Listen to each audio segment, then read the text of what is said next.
কোথায় সম্ভব? আমি পাণ্ডুনাগ দ্বারা চাঁদের এক এক করে 6টি পুত্রকে দংশন করাবার পরে কি করে চাঁদ তার পুত্রকে প্রাণ ফিরালো? না, কোথায় কোথায় দিদি, তুমি একবার এসো, তুমি একবার দেখা দাও, তুমি একবার দেখা দাও। মনসা দিদি গো, আমার যে সকল আশা ব্যর্থ হয়ে যাচ্ছে গো। কি মনসা? দেখো দিদি, দেখো, আমি আমার সেই পাণ্ডুনাগ দ্বারা চাঁদের এক এক করে 6টি পুত্রকে দংশন করাবার পর কি করে চাঁদ পুরোনায় তাদের প্রাণদানে ফিরিয়ে দিচ্ছে, আমি কিছু বুঝতে পারছি না দিদি। মনসা, আচ্ছা বলতো, তুই কি ভুলে গেছিস পূর্বের কথা? পূর্বের কথা? হ্যাঁ। এমন কি পূর্বের কথা দিদি গো? জানিস পিতাই আমাদের দিয়েছিল ওই চাঁদকে মহাজ্ঞান মন্ত্র। মহাজ্ঞান মন্ত্র? হ্যাঁ, সেই মহাজ্ঞান মন্ত্র দ্বারা তার এক এক করে 6 পুত্র প্রাণদান ফিরিয়ে দিয়েছে। মনে পড়েছে দিদি গো, মনে পড়েছে। ওই চাঁদ সদাগর পিতা দেবাদেব মহাদেবকে সন্তুষ্ট করে সিদ্ধি লাভ করেছে সেই মহাজ্ঞান মন্ত্র। তাই তো সেই মহাজ্ঞান মন্ত্র দিয়ে এক এক করে সকল আমি যে কার্য করতে যাই সেই কার্য সাধন করে ওই চাঁদ সদাগর। কিন্তু কি করে, আমি এখন কি করে দিদি গো, আমি কি করে চাঁদের কাছ থেকে পুজো নেবো গো, তুমি বলে দাও। তবে করিব, বলো। আর বিলম্ব নাই, এই মুহূর্তে আমরা আমাদের রূপ দূরে রেখে সাজবই আমরা বৌমা, শাশুড়ি এবং বৌমা। হ্যাঁ, তারপর কি করবো দিদি গো? তারপরে ছল করে গিয়ে তার কাছ থেকে সেই মহাজ্ঞান মন্ত্র হরণ করে নিতে হবে। দিদি গো, এ কি বলছো তুমি? হ্যাঁ, ছলে বলে কৌশলে যেমন করে হোক না কেন যাদের কাছ থেকে ওই মহাজ্ঞান মন্ত্রকে করতে হবে হরণ। বুঝতে পেরেছি দিদি গো, ছলনার আশ্রয় না নিলে চাঁদ কখনো আমার চরণে পুষ্পাঞ্জলি অর্পণ করবে না, আর চাঁদের আমি এক একে সকল কিছু সর্বনাশ করতে পারবো না। তাই দিদি চলো বিলম্ব না করে এই মুহূর্তে তুমি হবে শাশুড়ি, আমি হব বৌমা, দুইজনে ছলনার আশ্রয় নিয়ে চাঁদ যখন যাবে শিকারে সেই সুবর্ণ সুযোগে ছলে বলে কৌশলে চাঁদের কাছ থেকে মহাজ্ঞান মন্ত্র করবো আমি হরণ।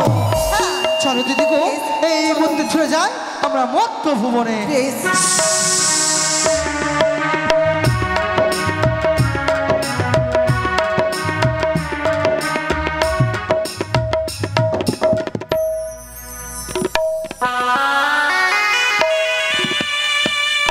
এক এক করে দেখতে দেখতে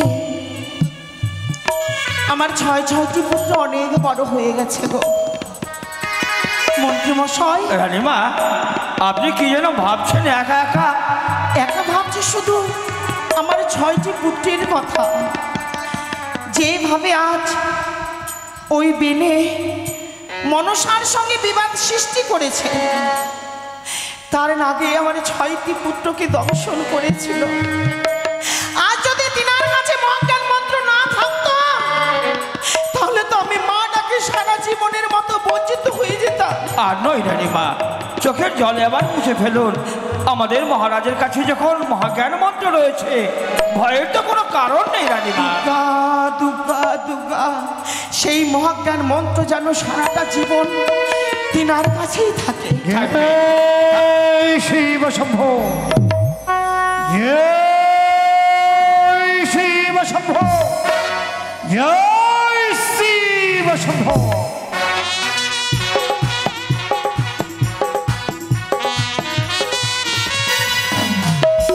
দুর্গা দুর্গা দুর্গা দুর্গা দিন আসেনি মা ভবানী, আশীর্বাদ করে চিরে সুখে আপনি বলো তো সরেগা একাকিনী মনে মনে কি যেন ভাবছিলে?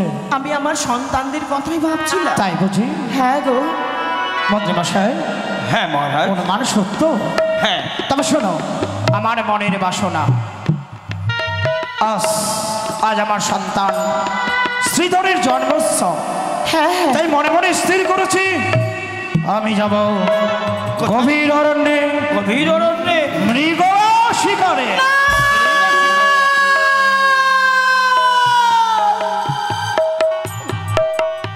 না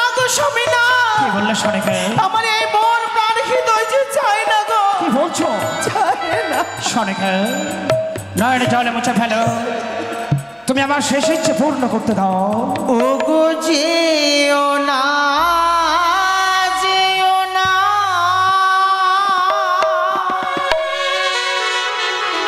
স্বামী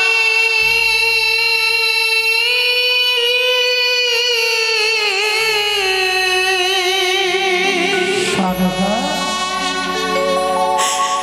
ও গো মৃগশী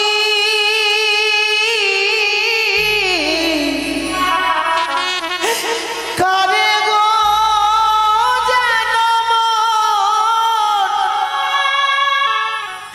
এই প্রাণ কাঁদে।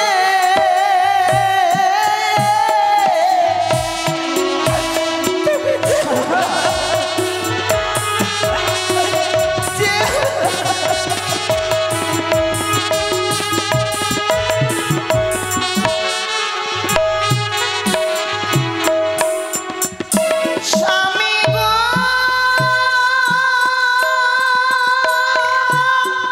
ও স্বামী গো ও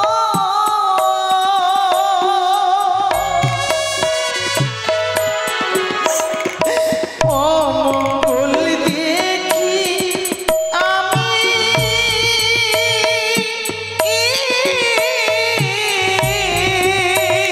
সনেকা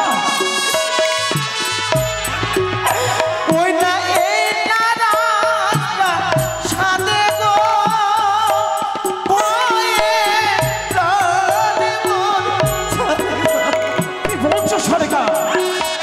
চাচা কালে অঙ্গপুরের কথা বলতে নেই সনেকা।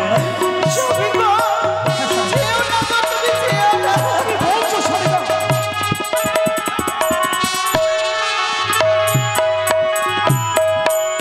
স্বামী বলো সনেকা। সারা জীবনে শুধু নিজের সুখটাই জেনে আসলে, এই সনকার মনের কথা একবারও জানতে চাইলে না। কি বলছো সনেকা? শুনেছিলাম গো কি স্বামীর সুখে নারীদের সর্ব, সত্য? বারবার বাধা দেবার পরও তোমার সুখের জন্য যখন তুমি যেতে চাও, তোমার সুখে যেন সারাটি জীবন আমি সুখী হতে পারি গো। তাই হবে সনেকা। আমি সুখী হতে পারি। মন্ত্রী মশাই, হ্যাঁ বলুন মহারাজ। শুনলাম আমি গভীর অন্যনে মৃগয়া শিকারে রইল আমার চম্পকনগরের দায়িত্ব। আমি জানি ছোটবেলায় আমি আমার পিতাকে হারিয়েছি, সেই দিনের কথা আমি আজও ভুলে যাইনি, যেদিন আমার পিতা আপনার হস্তে তুলে দিয়ে বলেছিলেন, মন্ত্রী মশাই দিন আমার শেষ হয়ে আসছে, মৃত্যুর পদযাত্রী আমি, মৃত্যুর পদধূলি আমার কর্ণ করে রয়েছে, রইল আমার সাদের চাঁদ, সেই চাঁদকে আপনি কোলে পিঠে করে মানুষ করবেন, সেই দিন আপনি আমাকে কোলে করে তুলে নিয়েছিলেন, আমার মাথায় হাত বুলিয়ে ঘুম না পারালে কোনোদিন আমি ঘুমোইনি, কতদিন ঘুমের চোখে আপনাকে পিতা পিতা বলে আমি জড়িয়ে ধরেছি, মহারাজ, আমি মাতা মাতা বলে জড়িয়ে ধরেছি, তাই আপনি আমার কর্মদাতা পিতা, রইল আপনার কাছে অনুরোধ, যতক্ষণে না ফিরে এসেছে চম্পকে নগরে, এই চম্পকনের দায়িত্ব আপনি পূর্ণ করবেন। আসি সনেকা, এসো গোবিনে, আসি এসো। বসায়, আসি। দুর্গা দুর্গা দুর্গা। মন্ত্রী কাকু রানীমা চলেনি ভাই। আর চোখের জল ফেলবেন না, এটাই তো হচ্ছে রাজাদের ধর্ম। রাজা যাবেন মৃগয়াতে, তাতে আবার চোখের জল কেন? চলেন তো, এখনো পর্যন্ত আপনাকে আমি জল খাওয়া দিতে পারিনি। আসে আমার সঙ্গে আসে।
শুভ শুভ এই মাথা মানে চল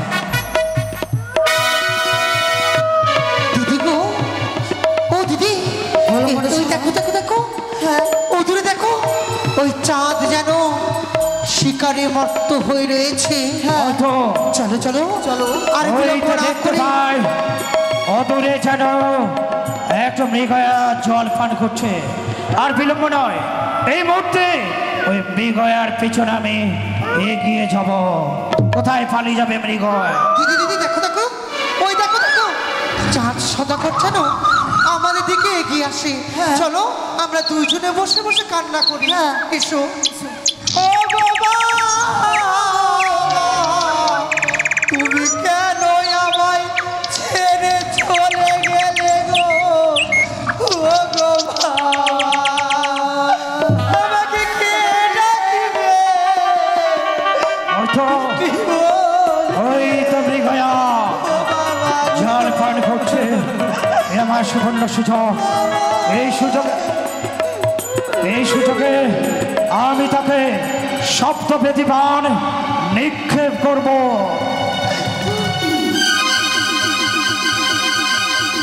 ও বাবা, ওই তো মৃগয়া পালিয়ে যাচ্ছে। কোথায় পালিয়ে যাবে? কেন ছেড়ে কোথায়? চলে গেলে? কোথায় পালিয়ে যাবে? ওই তো মৃগয়া পালিয়ে যাচ্ছে। বাবা, আমাকে ছেড়ে দাও মা, আমি এই জীবন দিয়ে দিব, আমি আর বাবা ছাড়া বাঁচতে চাই না। গভীর অরণ্য, চতুর্পাশে গাঢ় অন্ধকার ঘনিয়ে আসছে। কিন্তু এমন অবস্থায় গভীর অরণ্যে কে যেন খন্দন করে। কে বাবা গো, বাবা, কে গা? তুমি ছেড়ে আমায় চলে গেলে গো। কে গা? ও গো বাবা, কে গা তোমরা? কে গা তোমরা? আমরা আমরা হচ্ছে এই গ্রামেরই কুলবধূ গো। মেয়ের খুলে বধু। কিন্তু কিন্তু তোমরা এই গভীর অরণ্যে ঘোর সন্ধ্যেবেলায় কাঁদছো কেন? আচ্ছা কেন জানেন? কেন গো? আমার বাবাকে সর্পে দংশন করে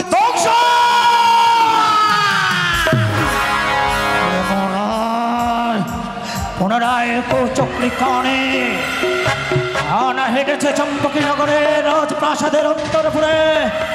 আবার আবার এই কারণে চম্পকী নগরের আকাশে বাতাসে ছায়ার মতো ঘুরে বেড়াচ্ছে। তুমি-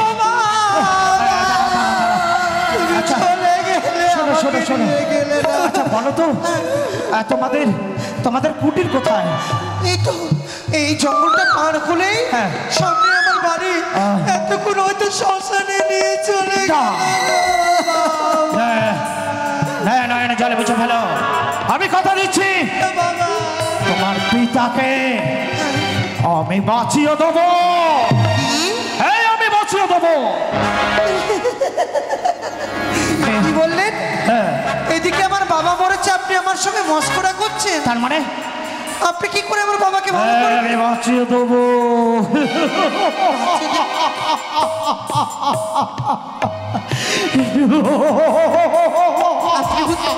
আপনি বুঝি ব্যঙ্গ করছেন আমার সঙ্গে? না, আমি শিবভক্ত, আমি শৈবিক, আমি বণিক শ্রেষ্ঠ, চাঁদ সৌদাগর। তবে কি আমার কর্ণে রয়েছে মহাজ্ঞানে মন্ত্র। তবে কি ভালো করে দেবেন আমার বাবাকে? এই মহাজ্ঞানে মন্ত্র প্রয়োগ করে আমি তোমার পিতাকে বাঁচিয়ে দেবো। আসুন, আর দেরি না করে চলুন, বেশ। আপনার চরণ দুধ বলছি। আসুন চলো চলো। আসুন আসুন তাড়াতাড়ি, একটু সর্বকে এই সর্বকে গ্রামে। আর যে পারছি না, আমি যে পথ চলতে পারছি না, আমি যে ক্লান্ত হয়ে পড়েছি। সারা দেহ যেন আমার অবশ হয়ে আসছে, চোখের সামনে যেন গাঢ় অন্ধকার। না না, আমি আর পারছি না। একটা কথা বলবো, আপনি তো বৃদ্ধ হয়েছে, চলতে পারছেন না, হ্যাঁ। এখনো অনেক দূরে রয়েছে পথ। হ্যাঁ, হ্যাঁ। এক কাজ করুন আপনি, কি? সেই মন্ত্রখানা আমার কর্ণে দিয়ে দিন, আমি বলে আমার বাবাকে ভালো।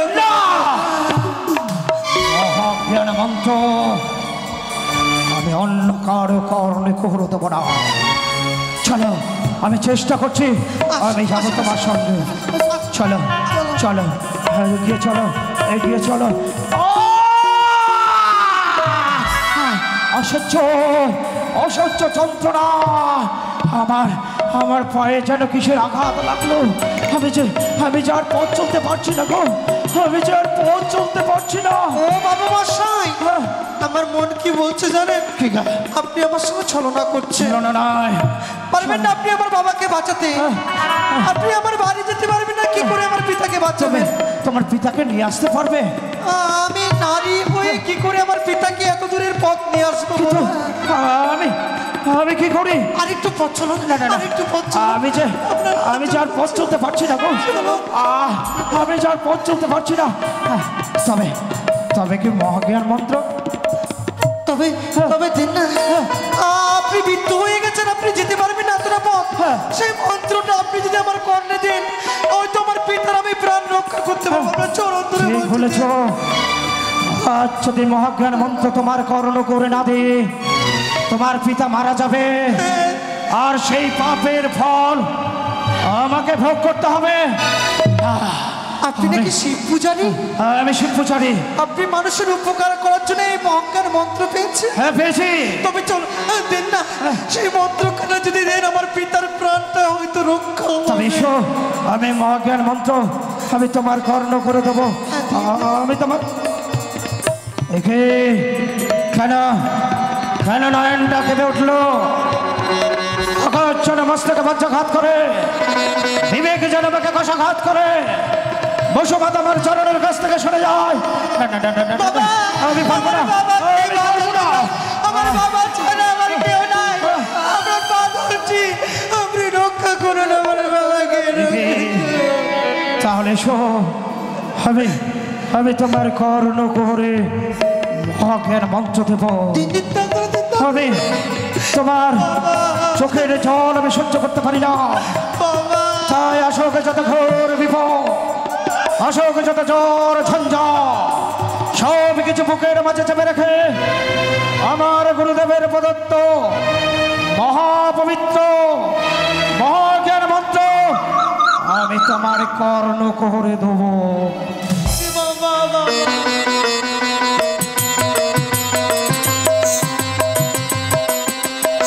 আমি বিশ্বাস করি না। কি বলছো?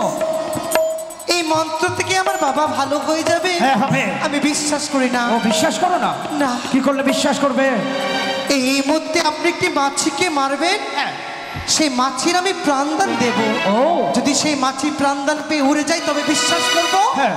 আপনার এই মহাজ্ঞান মন্ত্র সত্য। বেশ, এই দেখো, ওই আমি ওই যে দেখো একটি মাছি উড়ে যাচ্ছে, সেই মাছিটাকে আমি মারবো।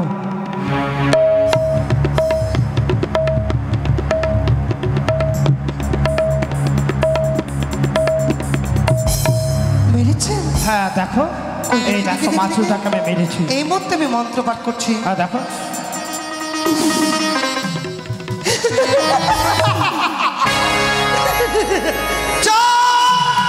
হ্যাঁ চন্দ্রধর, তুমি যে দেখো চন্দ্রধর, আমি অন্য কেউ নয়, তবে আমি অতি অনুকোটি রাগের জননী মনসা। কেন কেন এসেছিস? বলেছিলাম না চাঁদ, ছলে বলে কৌশলে যেমন করে হোক না কেন আমি তোমাকে সাজা দেব। এবার মহাজ্ঞান মন্ত্র তুমি হারিয়ে ফেলেছো, আহাকার করে কাঁদবে, তখন বুঝবে দেবীর সঙ্গে বাস আসতে গেলে তার পরিণাম ফল কি হয়।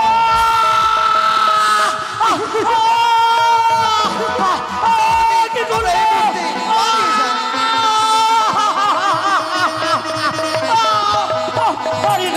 হারিয়ে গেল আমার মহাজ্ঞান মন্ত্র, হারিয়ে গেল, হারিয়ে গেল।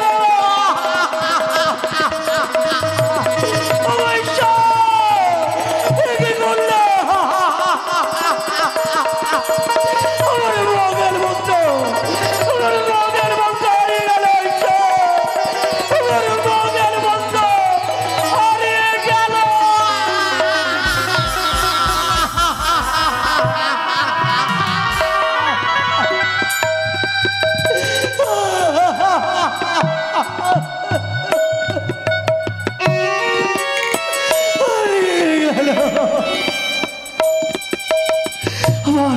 আমার মহাস্ত্র,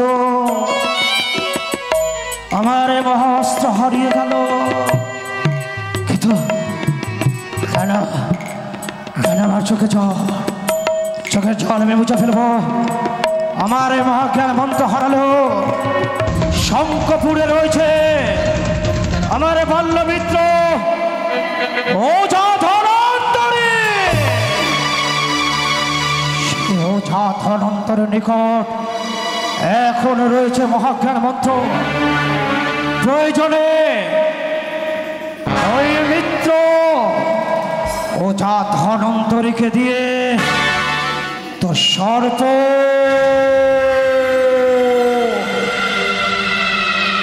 দর্প চূর্ণ করব। কেবল প্রচন্ড